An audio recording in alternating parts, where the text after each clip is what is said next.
Minister Sriman Amit Shah ji to initiate the discussion.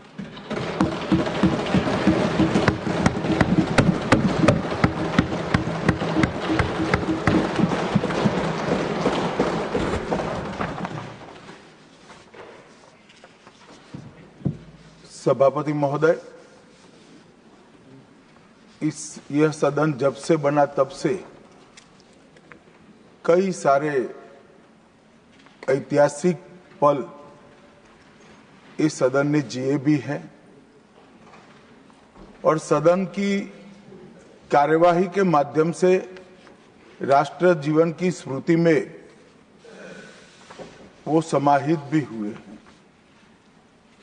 मेरा मानना है कि ये जो आपका निर्णय है, सदन का निर्णय है कि वंदे मातरम के 150वें साल के प्रवेश पर ये महान सदन वंदे मातरम के भाव के लिए, वंदे मातरम के यशोगान के लिए और वंदे मातरम को चिरंजीव बनाने के लिए एक चर्चा करे और इस चर्चा के माध्यम से विशेषकर हमारे देश के बच्चे, किशोर, युवा, आने वाली पीढ़ियों तक वंदे मातरम का आजादी के लिए योगदान, वंदे मातरम गान की रचना में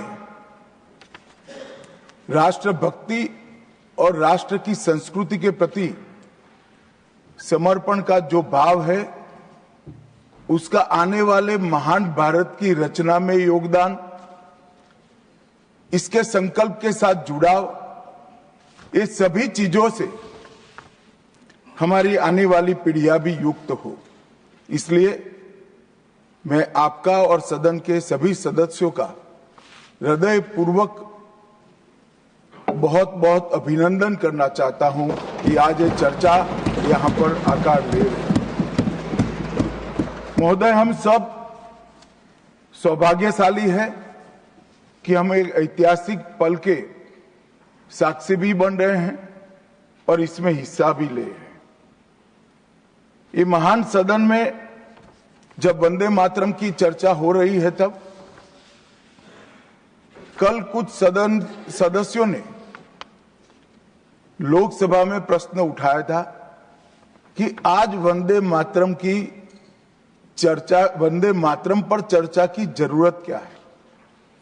महोदय, वंदे मातरम पर चर्चा की जरूरत, वंदे मातरम के प्रति समर्पण की जरूरत वंदे मातरम बना तब भी थी, आजादी के आंदोलन के वक्त भी थी, आज भी है और जब 2047 में महान भारत की रचना होगी तब भी रहे, क्योंकि अमर कृति मां भारती के प्रति, भारत माता के प्रति समर्पण, भक्ति और कर्तव्य के भाव जागृत करने वाली कृति है। इसलिए जिनको आज वंदे मातरम की चर्चा क्यों हो रही है वो समझ में नहीं आ रहा है। मुझे लगता है कि उन्होंने नए सिरे से अपनी समझ पर ही सोचने की जरूरत है। कुछ लोगों को इसमें दिखता है कि बंगाल में चुनाव आने वाला है, इसलिए वंदे मातरम की चर्चा हो रही है। वो वंदे मातरम के महिमा मंडन को बंगाल के चुनाव के साथ जोड़कर कम करना चाहते हैं। ये सही है कि वंदे मातरम की रचनाकार बंकिम बाबू बंगाल में पैदा हुए, बंगाल में गीत की रचना हुई और आनंद मठ, जिसमें बाद में वंदे मातरम समाहित हुआ, उसकी पृष्ठभूमि भी की बंगाल थी। मगर जब वंदे मातरम का प्रकटीकरण हुआ, वंदे मातरम बंगाल तक सीमित नहीं रहा था, देश तक भी सीमित नहीं रहा था। दुनिया भर में जहां पर आजादी के दीवाने थे वो गुप्त बैठक भी करते थे, तो पहले वंदे मातरम का गान कर बैठक की शुरुआत। और आज भी सरहद पर हमारा जवान जब अपना सर्वोच्च बलिदान देता है ये आंतरिक सुरक्षा के लिए देश के पुलिस का जवान सर्वोच्च बलिदान देता है, तो जब वो अपने प्राण त्यागता है, इसके मुंह पर एक ही मंत्र होता है, वो वंदे मातरम।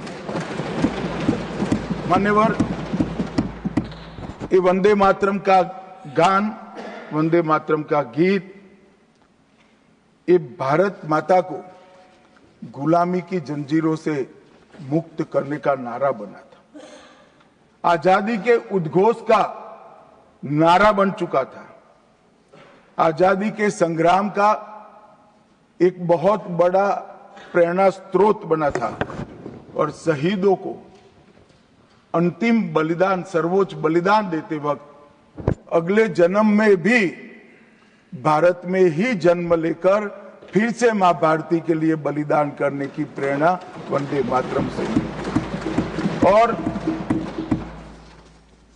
ये चिर पुरातन राष्ट्र को अनेक सदियों तक अपनी संस्कृति के रास्ते पर आगे बढ़ाने की प्रेरणा भी कई सारे मनुष्यों को इस वंदे मातरम से मिली। वंदे मातरम की दोनों सदनों में इस चर्चा से, वंदे मातरम के महिमा मंडन से, वंदे मातरम के गौरव गान से हमारे बच्चे, किशोर, युवा और आने वाली कई पीढ़ियां वंदे मातरम के महत्व को भी समझेगी और उसको राष्ट्र के पुनर्निर्माण का एक प्रकार से आधार भी बनाएगी। मान्यवर, बंकिम चंद्र चट्टोपाध्याय जी ने 7 नवंबर 1875 को वंदे मातरम की रचना उनकी सार्वजनिक हुई। यह दिन कार्तिक शुक्ल नवमी का था। अक्षय नवमी या जगदात्री पूजा के रूप में यह दिन मनाया जाता है। और जब रचना की तब शुरू में कुछ लोगों को लगा कि एक उत्कृष्ट साहित्यिक कृति है, परंतु देखते देखते देखते वंदे मातरम का एक गीत देशभक्ति, त्याग और राष्ट्रीय चेतना का प्रतीक बन गया, जिसने हमारे आजादी के आंदोलन का रास्ता प्रशस्त किया। और कब वंदे मातरम की रचना हुई? वंदे मातरम की रचना की पृष्ठभूमि हम सब ने जरूर याद करनी चाहिए। उसकी पृष्ठभूमि में सदियों तक इस्लामिक आक्रमण को झेल कर इस देश की संस्कृति और इस देश का इतिहास झंझोड़ने का काम, शीर्ण वीर्ण करने का काम हुआ था। उसके बाद अंग्रेजों ने अपने शासन के काल में, भारत के गुलामी के काल में एक नई सभ्यता, एक नई संस्कृति हमें थोपने का प्रयास किया था।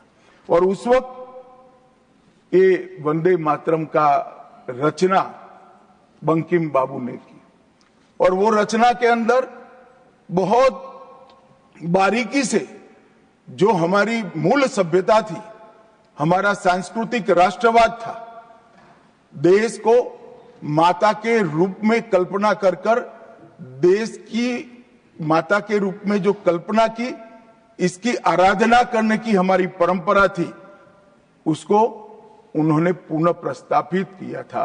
और इसीलिए ये गीत देखते देखते कोई प्रचार के बगैर, उस वक्त ना सोशल मीडिया था, ना प्रचार के कोई साधन थे, उल्टा जो सरकार थी वो तो उसको रोकना चाहती थी, प्रतिबंध लगाती थी, वंदे मातरम बोलने वालों पर कोड़े बरसाए जाते थे, जेल में डाल दिए जाते थे।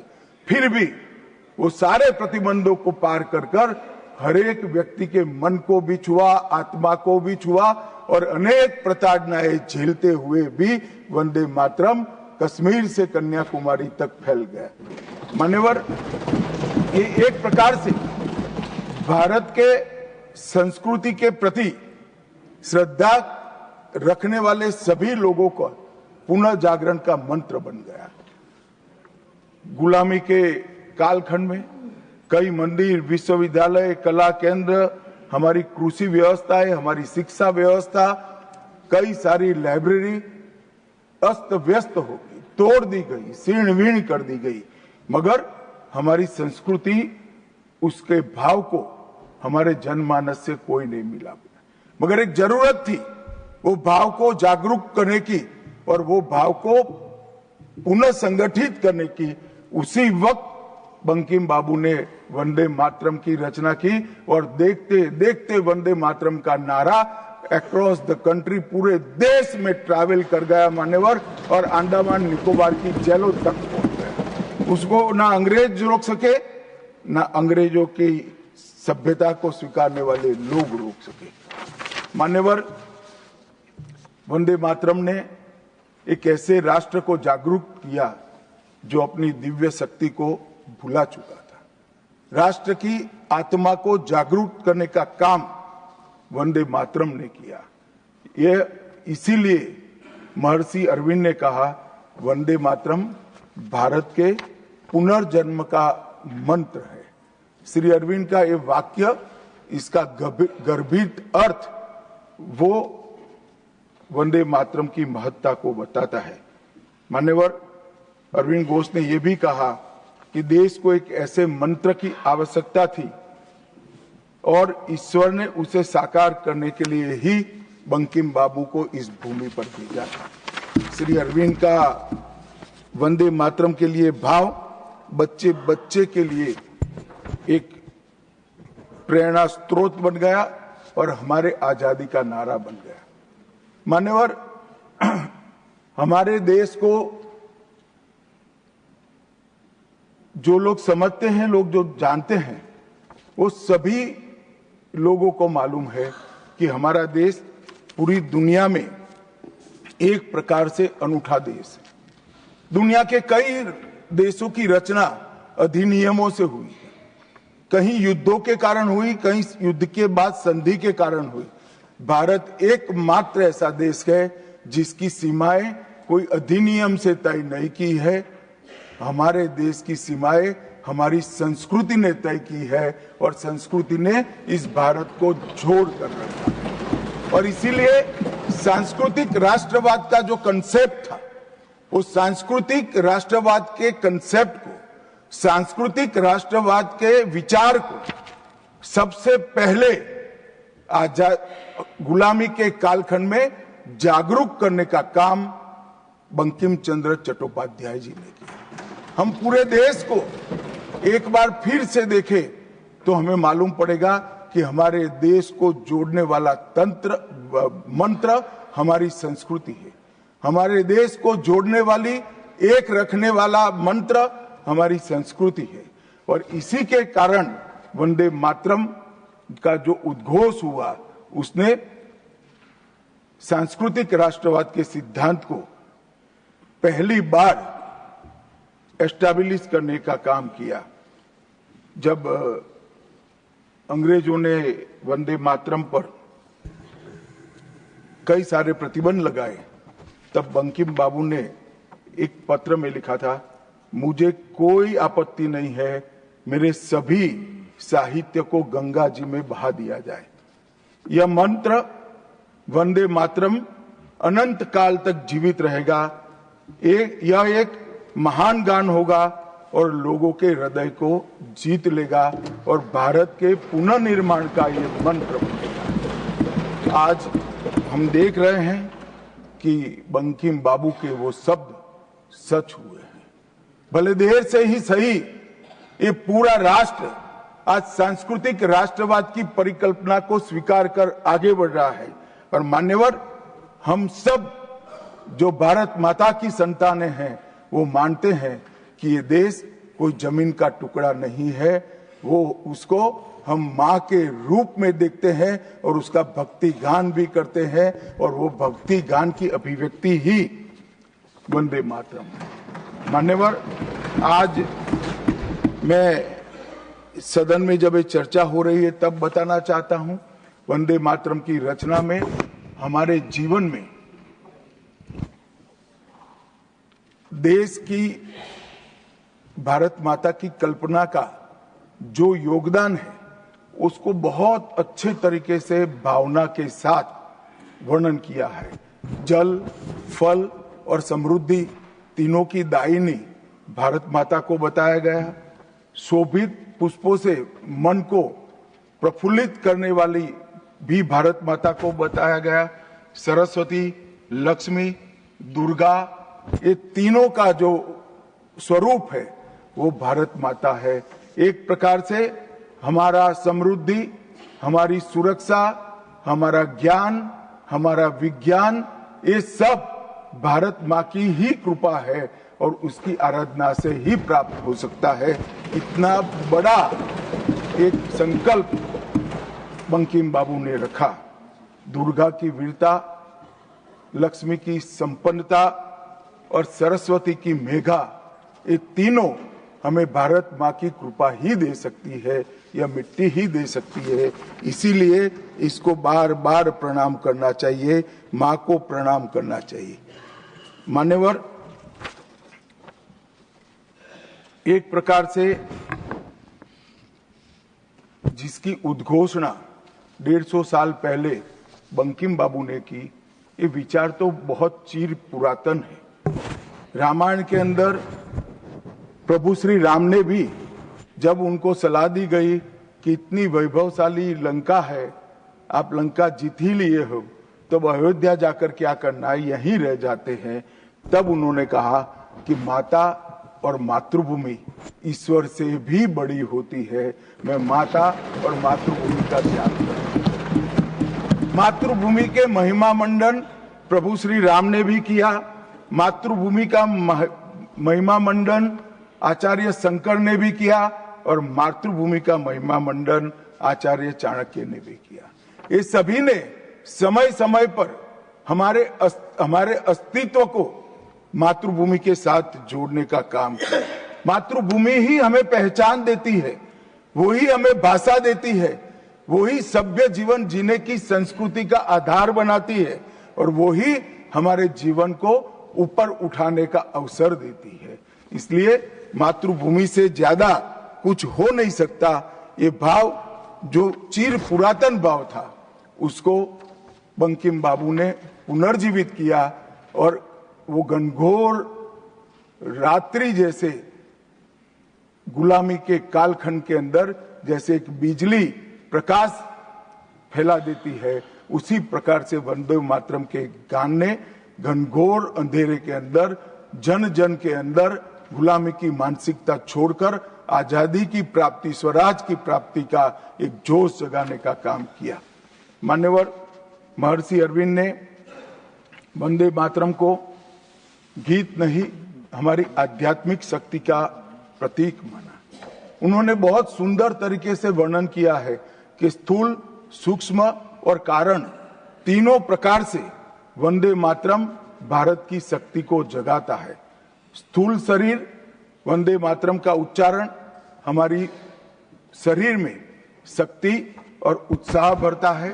राष्ट्रभक्ति की क्रिया प्रक्रिया शक्ति को जगाती है। सूक्ष्म शरीर हमारे भावनाएं, हमारे विचारों को वो शुद्ध करता है और हमारी चेतना को वो जागरूक करता है। और कारण आध्यात्मिक शरीर में भी उन्होंने कहा कि बंकिम बाबू एक ऋषि चेतना से प्राप्त मेघा से ही वंदे मातरम की रचना की है। और बहुत अच्छे तरीके से उन्होंने कहा, यह गीत केवल देशभक्ति की, देश प्रेम की अभिव्यक्ति नहीं है, बल्कि भारत माता की दिव्य शक्ति का आह्वान है। भारत की मूल चेतना, सनातन शक्ति, उसको पुनर्जीवित करने का ये वंदे मातरम मंत्र है। और इसीलिए आजादी के वक्त सभी हमारे नेताओं ने वंदे मातरम को आजादी के आंदोलन का आधार बनाने का काम किया। कई सारे हमारे आजादी के संग्राम के सेनानी जिनको अंग्रेजों ने फांसी पर चढ़ाया, इस सब में एक चीज सामान्य निकल कर आती है, तो फांसी के तख्ते पर चढ़ते चढ़ते जो शहीद अंतिम शब्द बोले वो सभी के मुंह से वंदे मातरम ही निकला। स्वदेशी का आह्वान करना हो, विदेशी माल का बहिष्कार करना हो, राष्ट्रीय शिक्षा का आह्वान जगाना हो, हर वक्त राष्ट्रभक्ति जगाते वक्त वंदे मातरम का उद्घोष इस देश ने सुना भी, इस देश ने महसूस भी किया। पंजाब के गदर आंदोलन में वंदे मातरम के शीर्षक से कई पर्चे बांटे गए। महाराष्ट्र में वंदे मातरम के विशेष अंक गणपति और शिवाजी के उत्सव में बांटे जाते थे। तमिलनाडु में सुब्रमण्यम भारती जी ने तमिल अनुवाद कर हिंद महासागर को भी क्रांति की चेतना से आंदोलित कर दिया था। मान्यवर, 1907 में कलकत्ता में वंदे मातरम नाम का एक अंग्रेजी अखबार शुरू हुआ, जिसके संपादक महर्षि अरविंद थे। ब्रिटिश सरकार ने उसको सबसे खतरनाक राष्ट्रवादी पत्र माना। वो राष्ट्रवादी भी कहते थे और खतरनाक भी कहते थे। और श्री अरविंद पर राजद्रोह का मुकदमा भी चला और उनको सजा भी गई। अंततोगत्वा उसको प्रतिबंधित कर दिया। मान्यवर, कांग्रेस के अधिवेशनों ने भी वंदे मातरम के महिमा मंडन को, वंदे मातरम के गान को गाया।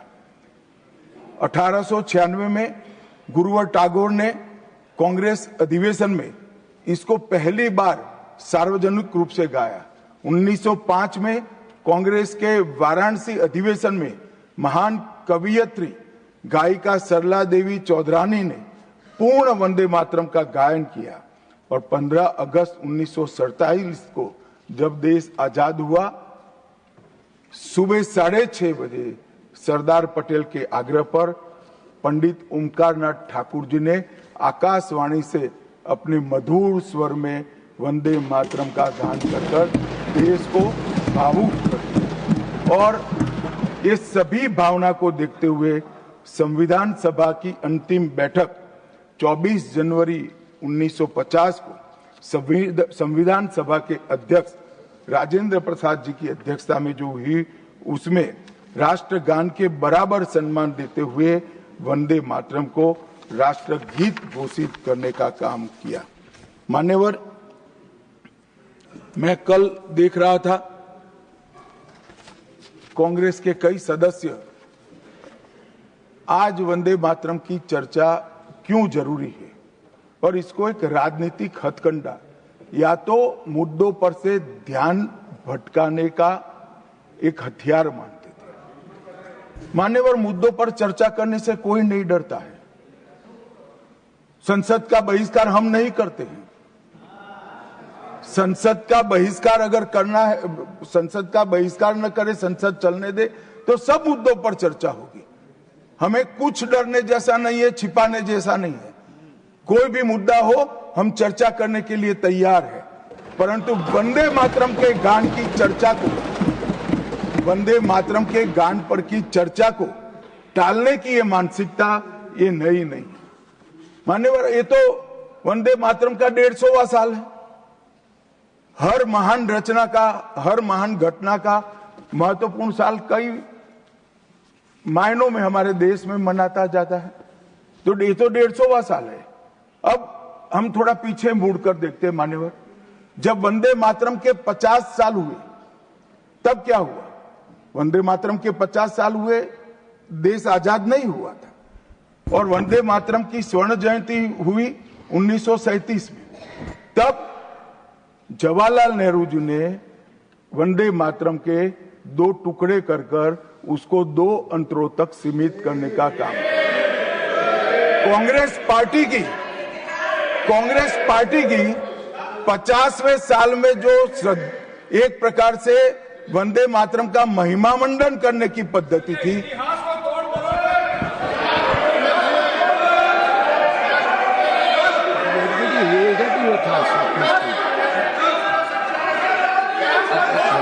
Right here, you will get your chance to speak, na?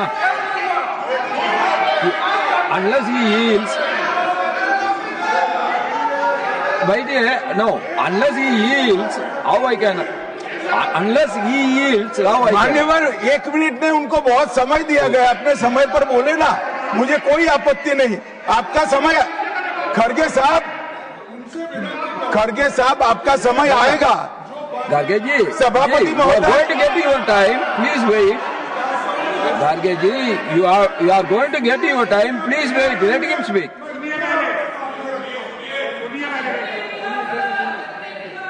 मान्यवर 50वें पड़ाव पर वंदे मातरम को सीमित कर दिया गया। वहीं से तुष्टीकरण की शुरुआत हुई और वो तुष्टीकरण जाकर देश के विभाजन में पलटा। मान्यवर, मेरे जैसे कई लोगों का मानना है कांग्रेस पार्टी को पसंद आए ना आए, अगर वंदे मातरम के तुष्टीकरण की नीति के तहत 2 टुकड़े न करते तो देश का बंटवारा नहीं होता, आज देश पूरा होता।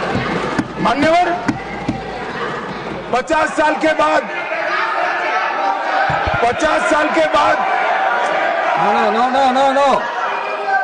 No, nothing will go on record except Honorable Minister's speech. Please. मान्यवर, 50 साल के बाद वंदे मातरम 100 साल का हुआ। सबको था कि 100 साल मनाए जाएंगे, 100 साल मनाए जाएंगे, मगर 100 साल हुआ तब वंदे मातरम का महिमा मंडन का सवाल ही नहीं था, क्योंकि वंदे मातरम बोलने वाले जो सारे लोग थे उनको इंदिरा जी ने जेल में बंद कर दिया। इस देश में आपातकाल लगाया गया। विपक्ष के लाखों लोगों को, लाखों समाज सेवियों को, स्वयंसेवी संगठन के लोगों को जेल में भर दिया गया। कोई कारण के बगैर अखबारों पर ताले लगा दिए गए। यहां तक कि आकाशवाणी में उस वक्त एक ही माध्यम था, आकाशवाणी में किशोर कुमार की आवाज ही नहीं आती थी, ड्यूएट गाने भी लता जी की आवाज में ही आते थे। मान्यवर, पूरे देश को जब वंदे मातरम 100 साल का हुआ, पूरे देश को बंदी बनाकर रख दिया। और कल 150वां साल है। 150वें साल में लोकसभा में चर्चा हुई। साहब, ये कांग्रेस पार्टी की स्थिति देखिए। जिस कांग्रेस पार्टी के अधिवेशनों की शुरुआत गुरुवर टागोर जैसे लोग वंदे मातरम गा कर कराते थे। वंदे मातरम कांग्रेस पार्टी के आजादी के आंदोलन का एक मंत्र बना था। वो वंदे मातरम के महिमा मंडन करने के लिए जब लोकसभा में चर्चा हुई, गांधी परिवार के दोनों सदस्य नदारद थे, दो में से एक भी। वंदे मातरम का विरोध आज भी जवाहरलाल नेहरू से लेकर आज के कांग्रेस के नेतृत्व तक कांग्रेस के खून के अंदर बसा। मान्यवर,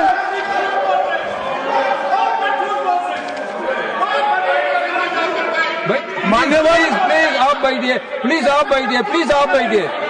मान्यवर, मैं तथ्यों के आधार पर कहता हूं, कांग्रेस पार्टी की एक नेत्री ने बैठ जाओ रामदास।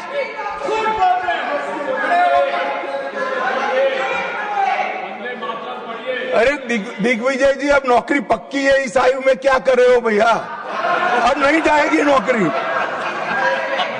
मान्यवर, मैं जो कह रहा हूं वो रिकॉर्ड का हिस्सा है दूसरे सदन का। मान्यवर, दूसरे सदन की चर्चा में कांग्रेस पार्टी की एक प्रमुख नेत्री ने कहा है कि वंदे मातरम की आज चर्चा की कोई जरूरत नहीं है। मुझे मालूम नहीं पड़ता कि वंदे मातरम से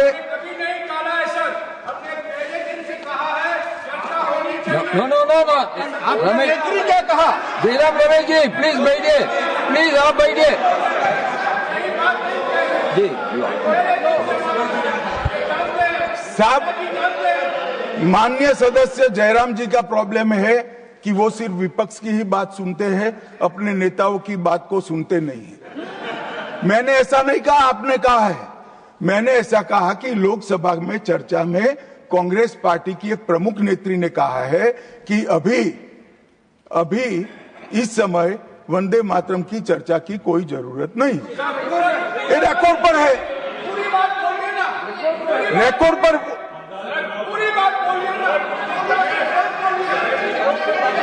मान्यवर, आप बैठिए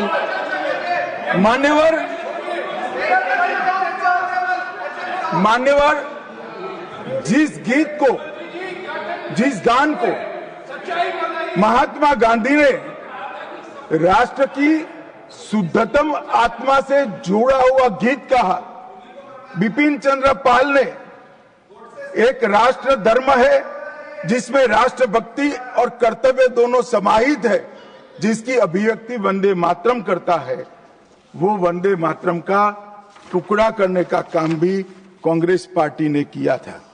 मान्यवर, अंतर्राष्ट्रीय स्तर पर भी वंदे मातरम ने हमारे आजादी के आंदोलन को गति देने का काम किया। श्यामजी कृष्ण वर्मा, मैडम भिखाजी कामा और वीर सावरकर ने जो भारत का त्रिवर्ण ध्वज निर्मित किया था, उस पर स्वर्णिम अक्षर में एक ही नाम था, वंदे मातरम। मान्यवर, बर्लिन के ओलंपिक्स में भी 1936 में गुलामी के कालखंड में भी जब हमारे हॉकी की हमारी टीम को उत्साह की जरूरत थी, प्रेरणा की जरूरत थी, कोच ने लाइन में खड़े कर भावपूर्ण तरीके से वंदे मातरम का गान किया और हम गोल्ड मेडल जीतकर आ गए। मान्यवर, भारतीय जनता पार्टी की रचना हुई तब से हमारी तो पार्टी की रचना ही सांस्कृतिक राष्ट्रवाद और ये देश अपने मूल संस्कृति के आधार पर, मूल विचारों के आधार पर चलना चाहिए, पाश्चात्य संस्कृति के आधार पर नहीं चलना चाहिए। इसीलिए हमारी पार्टी की स्थापना थी। मान्यवर, इस संसद में वंदे मातरम के गान को बंद करा दिया गया।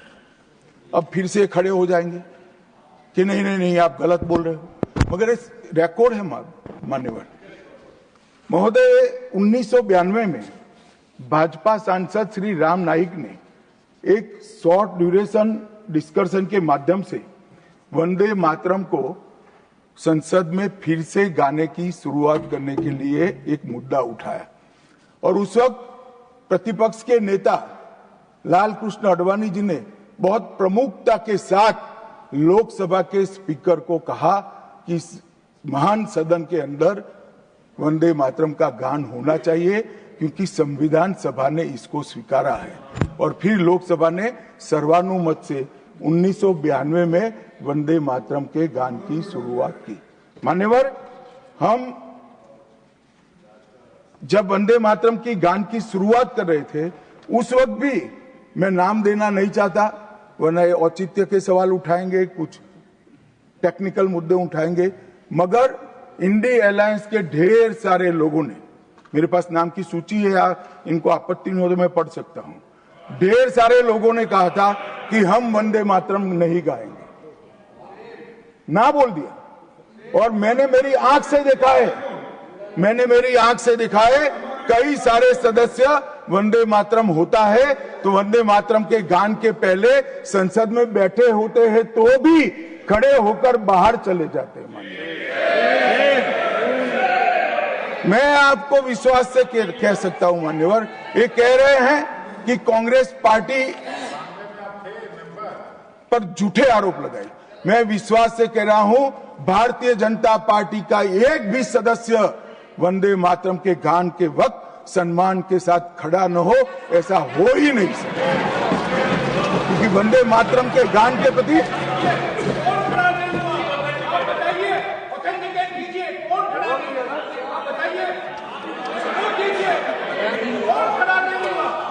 आप बैठिए, आप बोथ बैठिए प्लीज, आप बोथ बैठिए प्लीज, बैठिए प्लीज।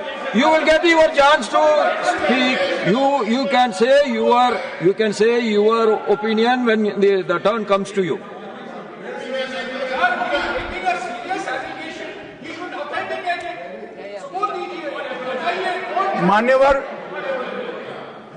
मान्यवर, अरे सुनो तो, बोल क्या करते हो भैया, मुझे सुनो तो। मान्यवर, सम्मानीय सदस्य जी ने कहा है कि कौन कौन कांग्रेस पार्टी के लोगों ने वंदे मातरम नहीं गाने के लिए स्टेटमेंट दिया है, और संसद के वक्त बाहर चले गए हैं, मैं इसकी सूची आज शाम होने के पहले सदन के पटल पर रख दूंगा। मेरा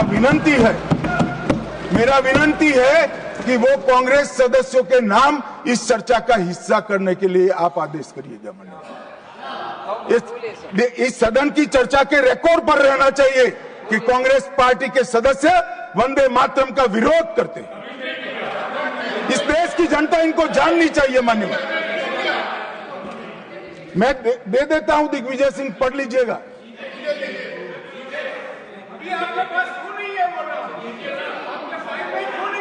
मान्यवर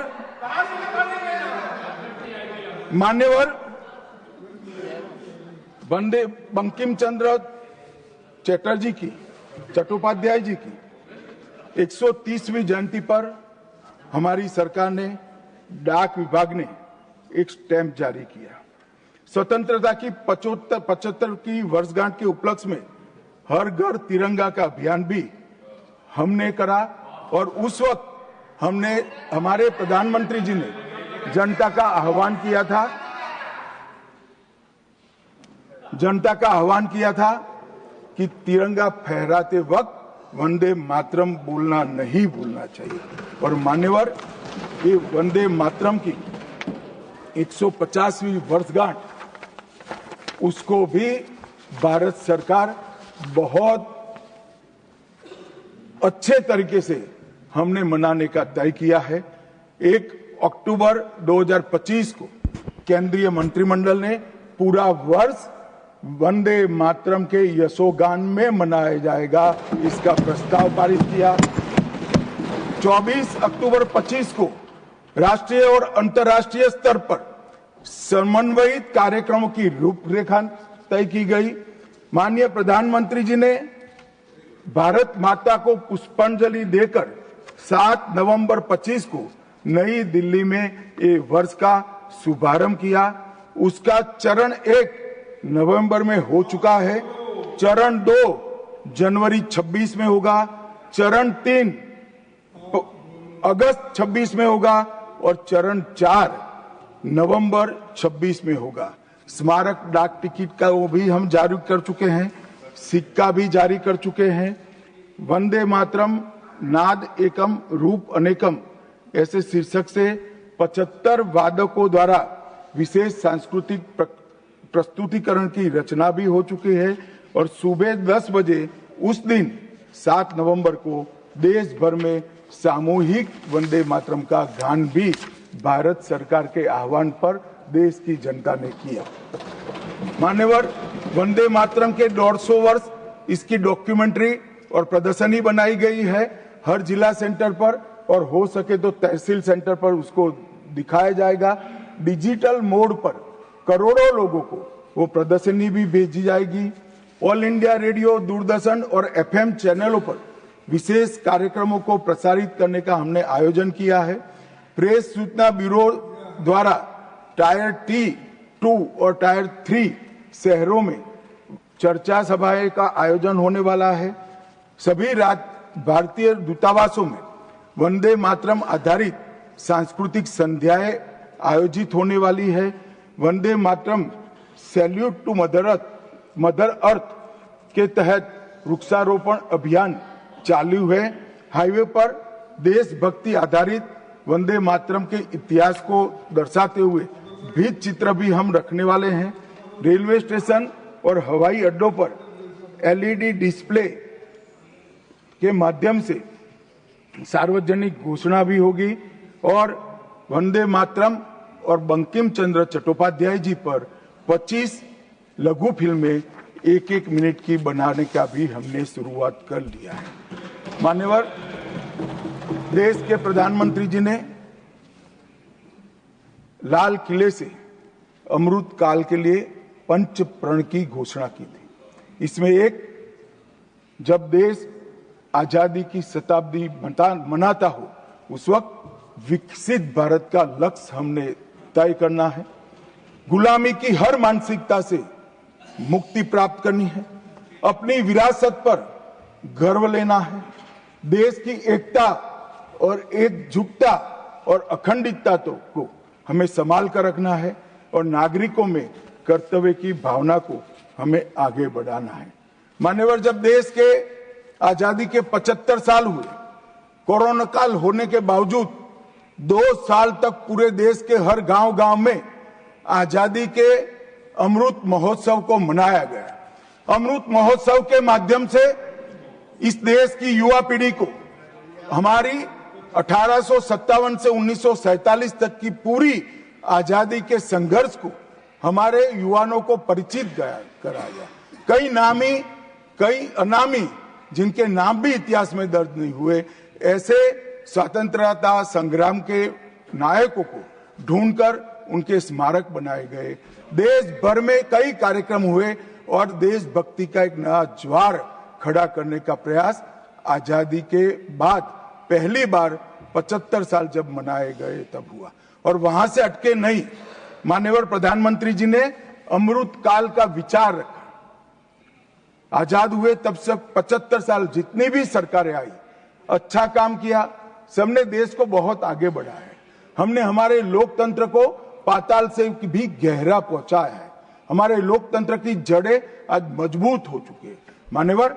मगर 75 से 100 साल का एक कालखंड अमृत काल के रूप में इसका नामकरण प्रधानमंत्री नरेंद्र मोदी जी ने करा और देश के युवाओं के सामने एक संकल्प रखा मान्यवर कि आजादी का अमृत महोत्सव से आजादी की शताब्दी तक ये जो पूरा कालखंड है वो देश को महान बनाने का कालखंड के रूप में हम उसको चैलेंज के रूप में लेंगे, एक चुनौती के रूप में लेंगे। और जब आजादी की शताब्दी मनाई जाएगी, ये देश पूरे विश्व में हर क्षेत्र में नंबर 1 पर होगा। ऐसे देश की और मान्यवर संकल्प आज प्रधानमंत्री जी का अकेले का नहीं है, कोई एक पॉलिटिकल पार्टी का नहीं है। कुछ लोग भले उसको राजनीतिक नारा समझते हो, मगर ये संकल्प 140 करोड़ भारतीयों का संकल्प है और ये पूरा होकर। और इसीलिए ये दैव योगी ही है कि जब अमृत काल हम मना रहे हैं तभी वंदे मातरम के 150वां साल आज आया है। और फिर से एक बार इसके माध्यम से हम राष्ट्रभक्ति को जगाने का काम करेंगे। मान्यवर, मैंने पहले भी कहा कि वंदे मातरम काल बाह्य कभी नहीं होगा। उसकी रचना हुई तब भी उसकी इतनी ही जरूरत थी जितनी आज है। और मान्यवर, उस जमाने में वंदे मातरम देश को आजाद बनाने का कारण बना और अमृत काल में देश को विकसित और देश को महान बनने का नारा वंदे मातरम बनेगा, इसका मुझे पूरा विश्वास है। और मैं मानता हूं कि सदन में बैठे हुए सभी सदस्यों की साझी जिम्मेदारी है कि हम बच्चे के मन में वंदे मातरम के संस्कार पुनः जागृत करें, हर युवा के मन में वंदे मातरम के नारे को प्रस्तापित करें, हर किशोर को वंदे मातरम की व्याख्या के रास्ते पर अपना जीवन समर्पित करने के लिए उसको प्रेरित करें। और वंदे मातरम का ये उद्घोष ही हमारे आजादी के सेनानियों ने जो भारत की कल्पना की थी वो भारत की रचना का कारण बनेगा। और मैं मानता हूं कि सदन की भावना हमारी युवा पीढ़ी तक विशेषकर पहुंचेगी, इसका मुझे पूरा विश्वास है। आपने मुझे समय दिया, इसलिए मैं आपका पूरा धन्यवाद कर मेरी वाणी को